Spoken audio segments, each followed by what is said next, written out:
Okay, so the previous video has cut me off. But essentially, I was saying that in the classroom, I am that kind of leader, keeper of the flame. Conversation is kind of like a flame. You have to keep it going, otherwise, the communication goes down. So, what I would tell you is I suggest that you have one person that takes notes on everything that you talk about every time that you meet, and that person can rotate. It doesn't have to be the same person, but there always has to be a one person doing that every meeting and specifically recording who is responsible for what, and that is called the administrator role. So, in every group, there are different roles that are being played out by people. There can be functional or dysfunctional roles. So administrator role is an example of a functional role where they are kind of doing something that's going to help achieve the shared goal of completing the task. And then there's also social functional roles. So the social role would be someone who is harmonizing things, giving people understanding and empathy. There's many other different roles.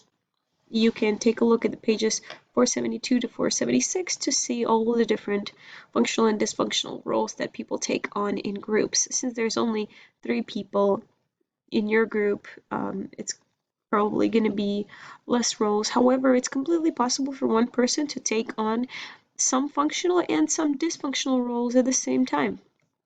So take a look at those pages and pay attention when you're in the group. See how do people what roles do people take on?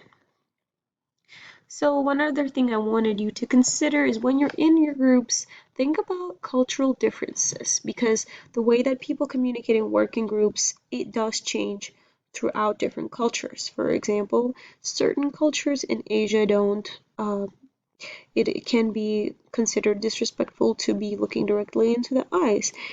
Or maybe certain cultures prefer to be spoken to before they share their opinion, which is not, or asked before they share their opinion, which is not always the case in American group communication.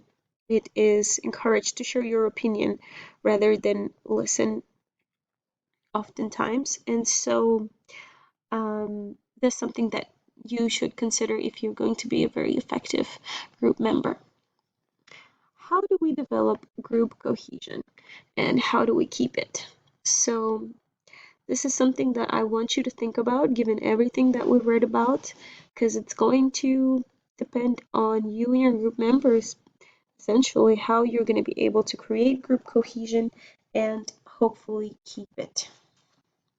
So think about that, think about what we've talked about, and maybe you would like to post some of your ideas on to the discussion board.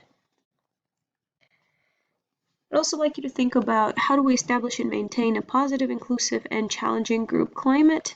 So think about that in your groups and talk about it. Hopefully, once you're in your groups, which should be happening soon, I want you to take a moment to talk about how your group setting is going. Once you're done with your very first meeting, that would be a good time to kind of talk to one another like, okay, are we happy with how things are set up? Are we happy with our roles? Do we feel like everything is distributed fairly? Is there someone who still needs to do something? And make sure whoever is the leader of your group, if there's going to be one, kind of thinks about those things at the end of each meeting. So in the following chapter, 29, I am going to talk about leadership because not all groups have to have one leader and there are many different ways to lead. So this is the part 2 of chapter 28 and chapter 28 is now done. You can move on to chapter 29.